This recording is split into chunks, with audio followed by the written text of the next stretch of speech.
The Cordillera region, located in the Philippines, is often referred to as the eighth wonder of the world. This structure of rice terraces, carved out of steep mountain terrain, has been in existence for over 2,000 years.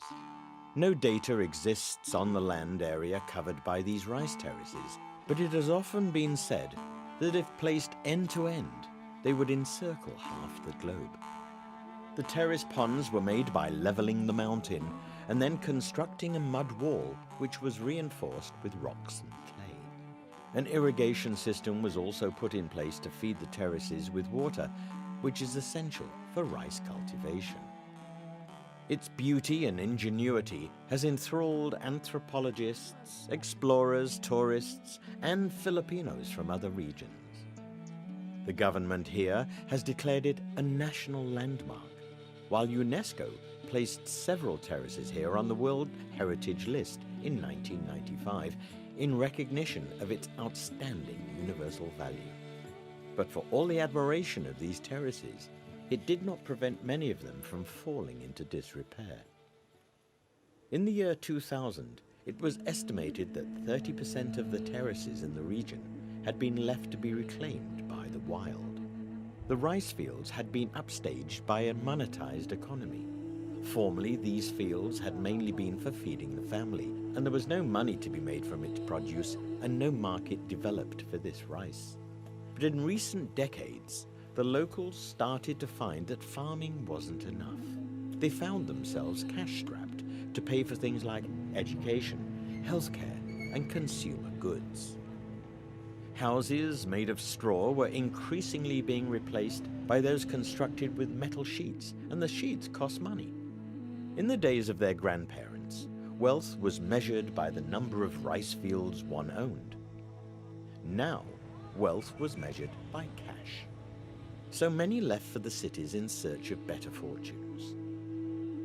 In one of the provinces in the Cordilleras known as Ifugao, more than half of the estimated 3 million people who used to live there are now found outside the province. And so rice fields maintained for more than 2,000 years grew wild again. Among those who left was Linda Bindadan, who bid farewell to the Batad terraces where she grew up and moved to Manila at the age of 20. She was the only person in the family of 7 to leave. Linda had some trepidations at first, as this was a lone venture. But the money she was going to make would help sustain the rest of the family. Ot na limit lang si nga sini mong payet. Kihinlang na nga sini na Montoris guide. Iya kumita. Ngamno sita nga sini an manalon niya. Mi Linda worked as a sales girl in a department store for 3 years and then worked in a garment factory for the next 7 years. But when she had her first child and had to stay home to take care of her daughter, her husband's salary was not enough to pay for rent in Manila and feed the family. Linda came back to the Cordilleras region and started farming again. Life was hard, having to climb up and down the steep terraces 3 times a day. It's also backbreaking work, sifting through mud in search of pests, such as these snail eggs, which could destroy her crop. But Linda had no complaints. Here she didn't have to starve, wasn't pressured by her landlord, and most importantly, she could be with her daughter. Her husband worked in a mine away from the family between 2003 and 2006 to help pay the bills. And back then, the family only got together once a month. In 2006, Linda received an interesting proposition. An NGO called Rice Inc. was willing to buy her rice. Before that, her rice was only for subsistence. Not only did Linda receive cash, she also got about double the prevailing price for rice. This was possible because the NGO Rice Inc. was selling the produce in the United States, where consumers were willing to pay a premium for organic rice. Oo, nakatulong. Ang orchi pasalamat. Taiwan na imali. Ura kas ano ya, lumao nan sobraan in talom toyo balintun ilaon hiya. Ilao rice ing. Ta isupay ko hipumpayet tuwino usaronton o may score. From the money made with the sale of the rice, they were able to build a house and afford running water and electricity. The family sleeps together in one bed, and meals are prepared using firewood over an open stove. It gets cold in here during winter, but at least there is always enough to eat. Rice from the annual harvest usually lasts the family the entire year, even after commercial sales. And Linda's husband no longer needs to work in a mine.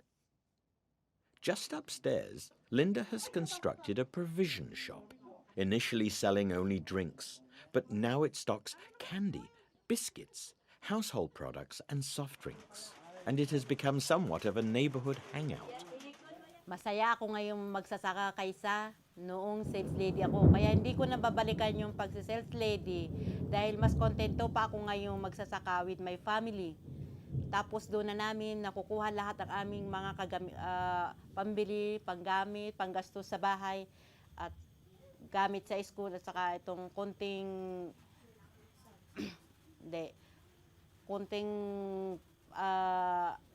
puhunan ko sa tinda-tindahan. Kaya ngayon mas masaya ako dito sa aking pagsasaka with my families. Rice Inc. helps over 500 farmers like Linda in the region sell their produce.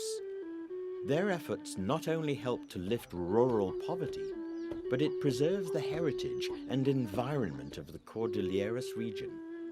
When farmers receive a fair price for their produce, they remain here to take care of their terraces instead of migrating to the cities.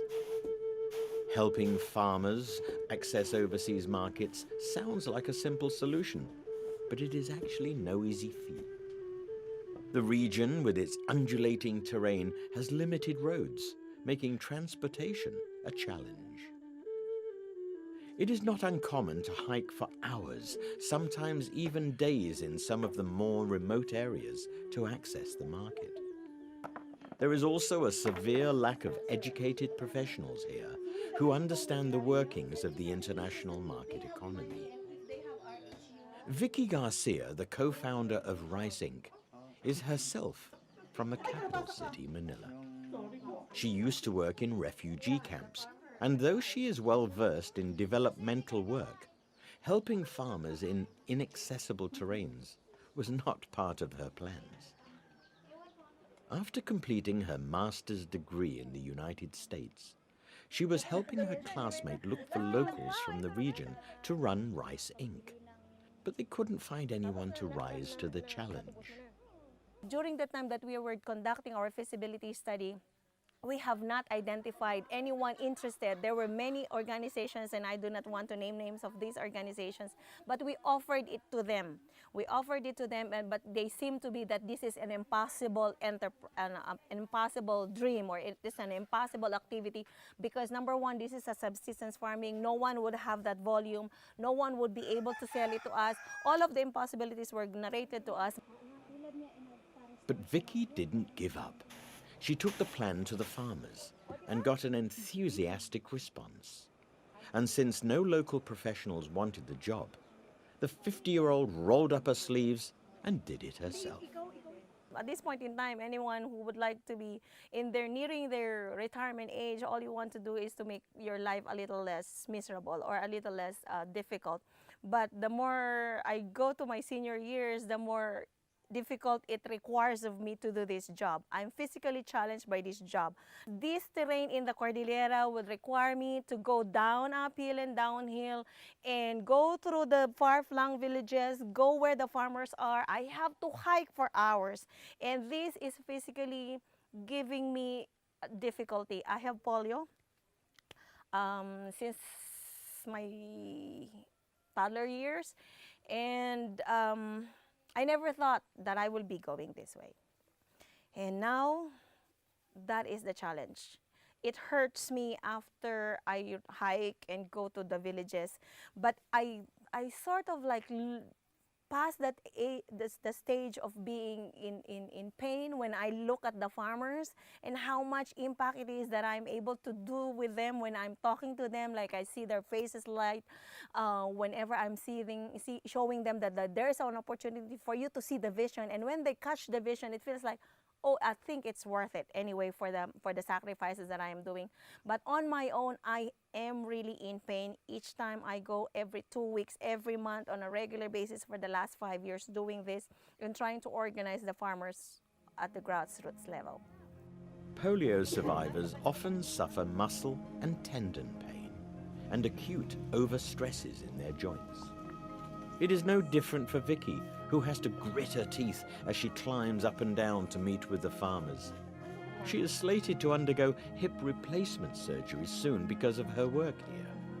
But the zesty 50-year-old is not taking it any slower till she achieves her vision of revitalizing rice farming in the Cordillera region.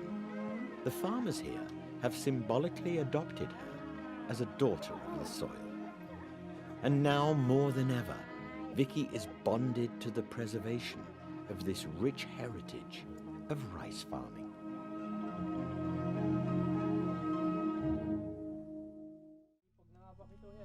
Rice, the staple food of most Asians, is an extremely labor-intensive plant to grow. Seedlings are sown, then transplanted one by one to ensure equal spacing in the fields. Crop management includes weeding by hand, the repair of the irrigation system, and the fight against more than 30 different species of insects and animals, and more than 10 different types of plant diseases. Harvesting is also hard work, with hours spent under the scorching heat. Most farmers say they rarely get any rest days till harvest. Yet despite all the hard work, the output is unreliable. An entire crop can be destroyed by fungal infections or adverse weather conditions. And with climate change, farmers are increasingly faced with uncertainty. In 2010, it did not rain in Ifugao in northern Philippines for over 4 months. Cracked fields bear scars of what some village elders say is the worst drought in over 50 years. Desperate, the farmers turn to religion, praying to a Christian god and their local rice god Balor at the same time. Yape man apo Diyos, tonglam tuan dasar di hinuhain jami, inilam apo Diyos di kasakulan di hinuhain jami, yanan hana ni apo Diyos ta iluwang muna ni tanong ni umaki pisti, dan paten di pagi ta tonun apina an waday ninyo ang mamaki ami apo Diyos an kapuhnaan homok mo yagot kang mo ipari mahudan tawag an masipugan na an intanom mi tuah iilog mi an umari ang mga daydayo hangadan mo. At apo Diyos tongdom tundasami. Balor is always depicted with folded arms to symbolize that he is watching over the rice farmers. But it seems Balor is powerless in the face of global warming. The lack of rain not only prevents certain varieties of the rice crop from growing, it also causes cracks in the rocks, leading to collapse of rice terraces. On the other hand, when rain arrives in torrents after a long drought, it enters directly into the deep cracks that have appeared, causing landslides such as the ones here, and claiming lives. While farmers were used to gentle rains consistently over the year before, they now often have to deal with extreme weather conditions. About 20 typhoons hit the Philippines annually, and local experts say wind speeds have increased over the past 30 years from 100 km/h storms to double that speed of late. In 2009, more than 700 people died, and at least 6 million were displaced, first by tropical storm Quetzana, which reached Manila on September 26, and then by Typhoon Palma, which encircled for a week over northern Luzon Island and inundated communities, roads, and fields in the country's breadbasket. Losses to agriculture are estimated at $400 million US. Considering that the rice crop cycle happens about 2 times a year, or in higher altitudes only once, the destruction of the crops would wipe out farmers' income for an entire year. But it's only farmers who suffer. Rice accounts for more than 40% of the calorie consumption of most Asians. Poor people spend as much as 30 to 40% of their income on rice alone. If the price goes up when supplies come down, it's the poor who will suffer the most. Malnutrition is a problem in the Philippines, which is currently the largest rice importer in the world. A 2009 report from the United Nations Children's Fund estimated that around 3 million children in the Philippines are suffering from stunted growth because pregnant mums are undernourished and there isn't enough food to go around. PhilRice, a national agency, has been tasked to achieve self-sufficiency in rice for the country. And helping farmers deal with climate changes is an important aspect of its work. If you trace the movements of typhoons and map them in a map, the Philippine map disappears because of the traces of the typhoons. We simply have to adapt to it. So in some instances, we will have to advise the farmers to maybe time their planting and harvesting during months where there are lesser typhoons. But technologically, we can develop varieties that can be harvested earlier.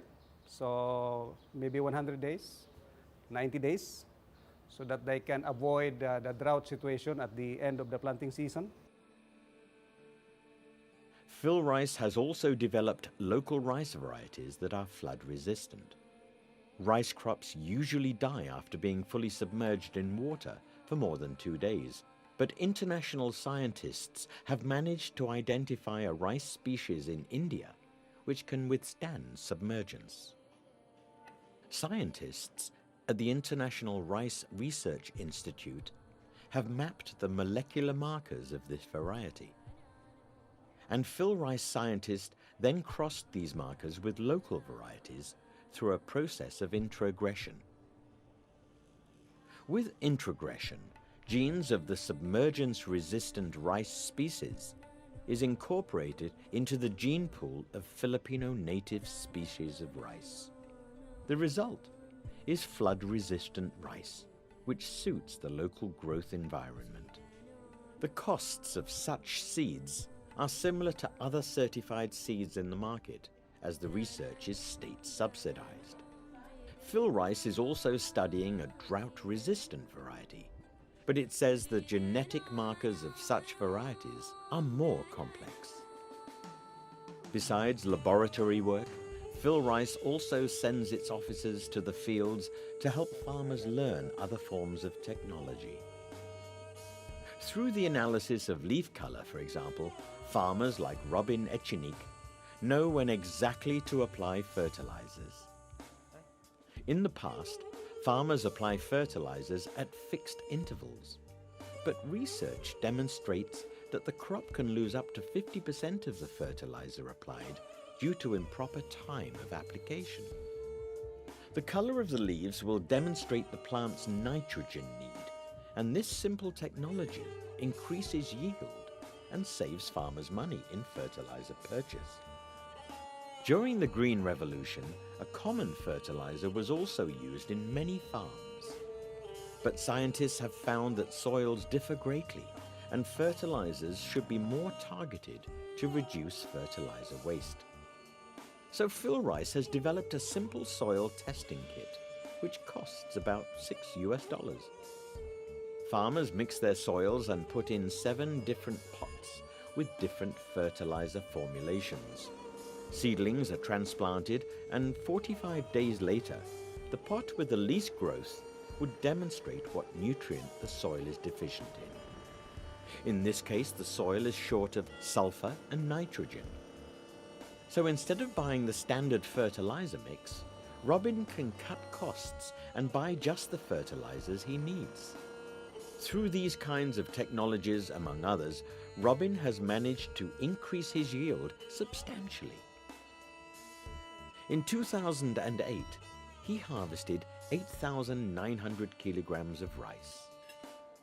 In 2009, after attending a farmer field school organized by Phil Rice, he harvested about 12,500 kilograms. That's a 40% increase, and with the additional money, Robin was able to purchase land for building his own home. His is the only concrete house in his village. Ang mga technologies na nitiro ng mga PhilRice ay malaking bagay sa mga magsasaka dahil naiaangat ang kabuhayan ng mga magsasaka dahil tumataas ang mga ani ng palay sa mga makabagong teknolohiya ng pagsasaka na itinuturo ng PhilRice. More money also translates into village luxuries like a fridge, television, and tasty side dishes for the entire family. During special occasions, the rental of karaoke machines are also a must for the entire village, so everyone can have a good time in this country, which loves old American ballads with a passion.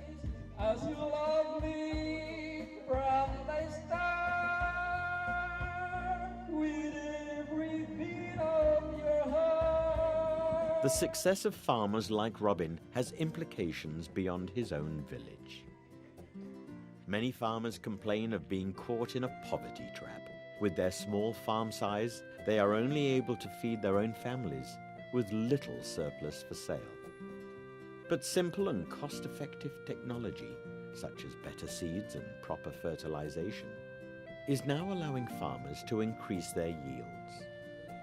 Currently, most farms have an average yield of around 3.8 tons of rice per hectare, which is less than half of the yield being achieved in experimental farms with the right technology, irrigation systems, and planting conditions applied. There is certainly plenty of room for improvement, but to do so requires government commitment. Besides developing new technologies, distributing quality seeds, and educating farmers, irrigation needs must also be addressed. But such infrastructural investment is costly, and the government is under intense pressure to cut the budget deficit. However, not investing in rice production could be even more costly for the government in the long run. In 2010, it was reported that the Philippines imported 2.45 million tons of rice, with rice trading around $500 per ton. That works out to over $1.2 billion. Money which can go a long way in this impoverished country. The Philippines is the largest importer of rice in the world. Memories of starvation and riots back in 2008, when rice prices reached a record $1,080 per ton, is still fresh in the minds of many. And this is what makes helping farmers like Robin and Linda all the more urgent. The Philippines has an ambitious target of self-sufficiency in rice by 2013.